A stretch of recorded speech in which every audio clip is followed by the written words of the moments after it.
1 0 plus 5 seconds.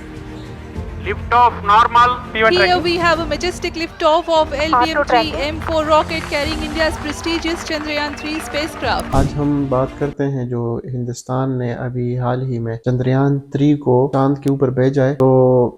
پہلے تو اس کے نام کو اگر دیکھیں تو یہ سنسکرت زبان کا لفظ ہے اور دو لفظوں کا مجموعہ ہے، یعنی چند جو چاند کے لیے استعمال ہوتا ہے اور ریان یعنی ایسی سواری جس کے اوپر جایا جائے۔ تو چندریان کا مطلب ہوا کہ چاند پر جانے والی سواری۔ پھر اس کو چندریان 3 کیوں کہتے ہیں؟ اس کے نام سے واضح ہے کہ اس سے پہلے بھی 2 چندریان بھیجے جا چکے تھے، یعنی مون کے اوپر 2 مشن بھیجے جا چکے تھے، جس میں سے پہلے والے کا نام چندریان 1 تھا۔ چندریان 1 کو چاند کے اوپر لینڈ نہیں کروایا گیا، بلکہ اس کا مقصد چاند کے ارد گرد چکر لگانا اور ایٹماسفیئر اور چاند کے ارد گرد جو آب و ہوا ہے اس کا مطالعہ کرنا۔ چندریان 1 کو سن 2008 کے اندر بھیجا گیا تھا اور چاند کا جتنا بھی وہاں سے مطالعہ مقصود تھا، جو ان کا ٹارگٹ تھا، وہ ٹارگٹ اچیو کرنے کے بعد انہوں نے اس کو چاند کے سرفیس کے اوپر کولائڈ کر کے اس کو تباہ کروا دیا تھا، اور وہ انٹینشنلی تباہ کروا دیا تھا، ایکسیڈنٹل نہیں ہوا تھا، کیونکہ ان کا جو مقصد تھا وہ پورا ہو گیا تھا، اور اس کے بعد انہوں نے اس مشن کو اس طریقے سے ختم کر دیا۔ اس کے بعد 11 سال بعد سن 2019 میں چندریان 2 کو چاند کے اوپر بھیجا گیا، لیکن کسی بھی چاند کے مشن کو چاند کے اوپر بھیجنے کے اندر کئی سارے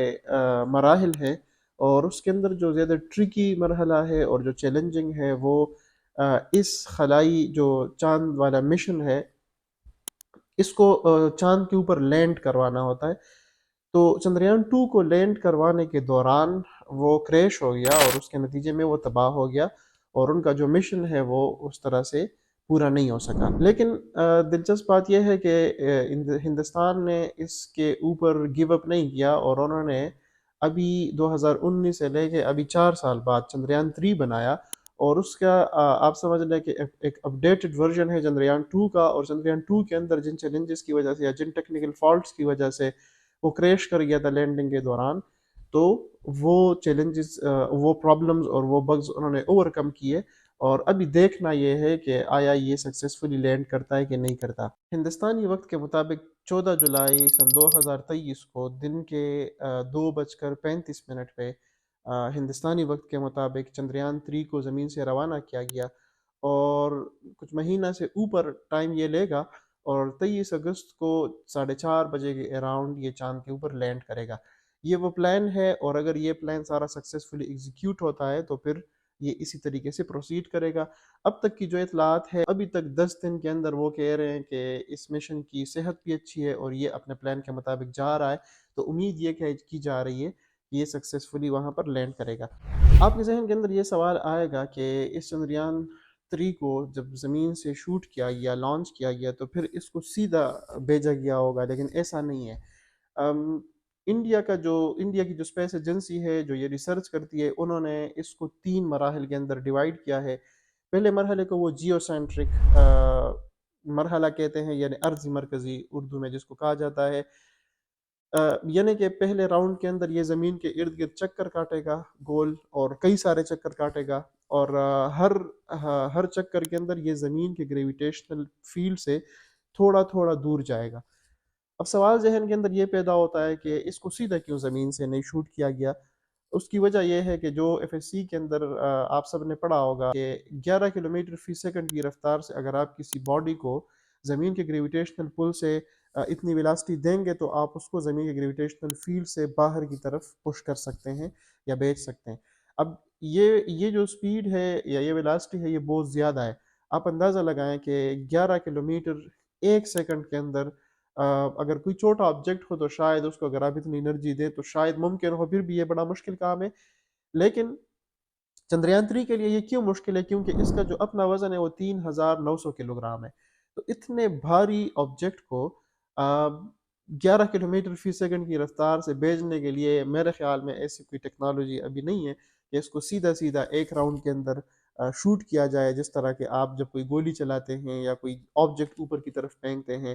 تو آپ اتنے ہیوی آبجیکٹ کو اس طرح پھینک کے زمین کے گریویٹیشنل پل سے نکال سکتے ہیں. اس لیے اس کو ان سٹیجز کے اندر ڈیوائڈ کیا گیا ہے، اور پہلے سٹیج کے اندر یہ زمین کے گریویٹیشنل فیلڈ سے باہر نکلے گا. دوسرے کو یہ ٹرانسفر فیز کہتے ہیں، یعنی زمین کے فیلڈ سے تو نکل گیا، اب اس کو چاند کے گریویٹیشنل فیلڈ کے اندر بھیجنا ہے، تو یہ سیکنڈ راؤنڈ ہے.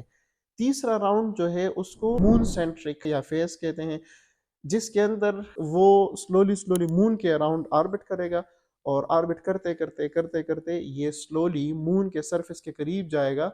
اور جب کچھ کلومیٹر کے فاصلے پر یہ مون کے سرفس پہ پہنچ جائے گا تو اس وقت اس کے حصے الگ ہو جائیں گے، اور جو اس کو کہتے ہیں لینڈر اینڈ روور. تو جو لینڈر ہے وہ اس کو لینڈ کروائے گا چاند کے سرفس کے اوپر، اور ہوپ فلی کہ اس دفعہ یہ سکسیسفل ہوگا، کیونکہ لاسٹ ٹائم 2019 میں یہ کریش کر گیا تھا اس مرحلے کے اوپر. آپ اندازہ لگائیں کہ پہلے جو 2 سٹیجز تھے وہ سکسیسفلی ہو گئے تھے، لیکن میں نے چونکہ شروع میں بتایا کہ تیسرا فیز جو ہے وہ کرٹیکل ہوتا ہے، تو اس فیز کے اندر وہ کریش کر گیا انفارچونیٹلی. سائنس کی دنیا میں ایک چیز یہ ہوتی ہے کہ آپ نے جتنے بھی سائنٹیفک فینومینا دیکھے ہوں گے، جب کوئی ملک کسی سائنسی اعتبار سے ایک فیلڈ کے اندر لیڈ کرتا ہے تو جتنے بھی ٹرمینالوجیز ہوتی ہیں تو وہ انہی فیلڈ کے انہی قوموں کے شخصیات کے ساتھ منسوب ہوتی ہیں. جیسے آپ دیکھ لیں ٹیسلا جو ہے وہ سائنسدان کا نام تھا، فیراڈے سائنسدان کا نام تھا، میکسویل ایکویشن میکسویل سائنسدان کا نام تھا، ہرٹز آپ دیکھیں سائنسدان کا نام تھا، کیلون سائنسدان کا نام تھا. تو جتنی بھی یونٹس ہیں، جتنی بھی ٹرمینالوجیز ہیں، جتنے بھی فینومینا ہیں، ان کو اس ملکوں کی یا ان قوموں کی جو معروف شخصیات ہوتی ہیں ان کے نام کے ساتھ منسوب کیا جاتا ہے. اسی لیے ہندوستان نے بھی جو میں نے پہلے بتایا کہ جب یہ لینڈنگ کرے گا تو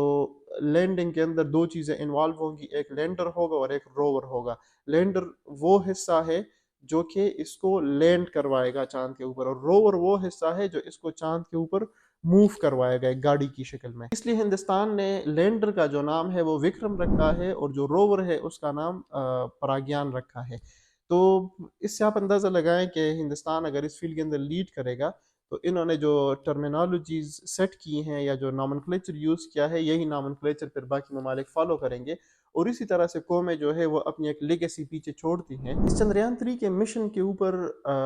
ہندوستان نے $75 ملین کا خرچہ کیا ہے، اور $75 ملین کا اندازہ لگانے کے لیے آپ اس کو پاکستانی روپیز کے اندر کنورٹ کریں تو یہ 20 ارب کے لگ بھگ پیسے بنتے ہیں. یہ ایک مشن کے اوپر ان کا اتنا خرچ آیا ہے، اور اس سے آپ اندازہ لگا سکتے ہیں کہ وہ سائنس اور ٹیکنالوجی کے اوپر کتنا خرچ کر رہے ہیں. ایک اور اہم بات کہ کتنے ممالک جو ہے وہ چاند کے اوپر اپنے مشن بھیج چکے ہیں، تو ابھی تک دنیا کے اندر صرف 3 ممالک کامیابی کے ساتھ یہ مشن بھیج چکے ہیں، جس کے اندر امریکہ، روس اور چائنا ہے. اور اگر ہندوستان یہ اچیو کر لیتا ہے تو ہندوستان دنیا کا چوتھا اور ایشیا کا دوسرا ملک بن جائے گا جو کہ چاند کے اوپر اپنا کامیابی کے ساتھ مشن بھیج پائے گا. اب اس کے مقاصد کیا ہیں، یہ کتنا ٹائم ادھر گزارے گا؟ تو انٹرسٹنگلی آپ یہ سوچ رہے ہوں گے کہ جب یہ $75 ملین انہوں نے خرچہ کیا ہے تو یہ جا کے ادھر کچھ مہینہ تو کم از کم گزارے گا، یا کم از کم 3-4 سال یا 10 سال کا عرصہ گزارے گا، کیونکہ بہت بڑی لاگت آئی ہے، اتنی ایفرٹ چاہیے، اتنی ٹیکنالوجی ساری انہوں نے ایک جگہ پہ کنورٹ کی ہے. تو آپ کو بتاتے چلیں کہ اس کا جو فل ٹائم ہوگا چاند کے اوپر وہ قمری 1 دن ہوگا، یعنی چاند کا جو دن ہے وہ 1 ہوگا اور زمینی جو دن ہے وہ 14 ہوں گے، کیونکہ چاند کا 1 دن زمین کی 14 دن کے برابر ہے. تو اس لیے یہ ادھر 1 دن ریسرچ کرے گا، اور اس کے بعد پھر اس سے جو ریزلٹس حاصل ہوں گے تو اس کو انالائز کیا جائے گا. آپ کے ذہن کے اندر یہ سوال ابھی آ سکتا ہے کہ ہندوستان اس سے چاہ کیا رہا ہے، اس کو یا باقی جن ممالک نے بھی بھیجا ہے تو اس کا مقصد کیا تھا؟ تو اس کے 3 بڑے مقاصد جو کہ انڈین اسپیس ریسرچ آرگنائزیشن نے بھی اس کو ایکسپلین کیا ہے، اور باقی جتنے ممالک نے اپنے مشن بھیجے تھے اس کے بھی تقریباً لگ بھگ یہ 3 بنیادی مقاصد تھے. اس کے اندر پہلا مقصد یہ ہے کہ چاند کے ارد گرد آب و ہوا کا مطالعہ کیا جائے، اور یہ سمجھا جائے کہ وہاں پر کون کون سی گیسز ہیں، وہاں پر کیا انوائرمنٹ ہے، اور وہاں پر کون کون سی چیزیں ہو سکتی ہیں. دوسری چیز وہ سرفیس اسٹڈی کرنا چاہتے ہیں کہ آیا چاند کی جو سرفیس ہے وہ بھی زمین کی طرح دکھتی ہے یا وہ مختلف ہے، وہاں پر کون کون سے معدنیات چاند کے سرفیس کے اوپر موجود ہیں، کون کون سے نیچرل ریسورسز وہاں پر اویلیبل ہے اور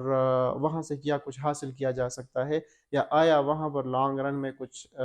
رہنے کے امکانات موجود ہو سکتے ہیں یا نہیں۔ اس کے اندر جو چندریان 1 تھا جو 2008 میں بھیجا گیا تھا، اس نے سکسیسفلی یہ مطالعہ کیا تھا، یا یہ اس سے انہوں نے ایک چیز اخذ کی تھی اس مشن سے کہ چاند کے ارد گرد پانی جو ہے وہ موجود ہے آب و ہوا کے اندر، یعنی ہیومیڈیٹی یا جو واٹر ویپر ہے وہ موجود ہے، جس سے اندازہ لگا سکتا ہے کہ وہاں پر بہت لانگ رن کے اندر کچھ نہ کچھ امکانات ہو سکتے ہیں مشنز کو، انسانی مشنز کو بھیجنے کے۔ تیسرا بڑا مقصد اس کا یہ ہے کہ سیزمک ایکٹیویٹی کو اسٹڈی کیا جائے، اور سیزمک ایکٹیویٹی اس کو کہتے ہیں کہ جس طرح ہمارے زمین کے اوپر کچھ جگہوں پر زلزلے آتے ہیں فالٹ لائنز کے اوپر، تو یہ اسٹڈی کیا جائے کہ کیا چاند کے اوپر بھی آیا زلزلے آتے ہیں یا نہیں، یہ جو زلزلے ہیں یہ صرف زمین کا خاصہ ہے۔ تو اس کے لیے انہوں نے مختلف اس مشن کے اوپر مختلف ڈیوائسز وہ انہوں نے انسٹال کیے ہیں، اور ان ڈیوائسز سے حاصل کیا جانے والا ڈیٹا اس کو زمین کے اوپر لیبس کے اندر بیٹھ کے اسٹڈی کیا جائے گا۔ یہ سرفیس اسٹڈی کے لیے ایک ٹیکنیک استعمال ہوگی، فزکس کی بہت مشہور ٹیکنیک ہے جس کا نام لبز ہے، اور جس کو کہتے ہیں لیزر انڈیوسڈ بریک ڈاؤن اسپیکٹروسکوپی، یعنی کہ لیزر کو استعمال کر کے وہ چاند کے سرفیس کو اسٹڈی کریں گے۔ اس کے علاوہ ہر اس ایکٹیویٹی کو اسٹڈی کرنے کے لیے انہوں نے اسپیسیفک ٹولز اور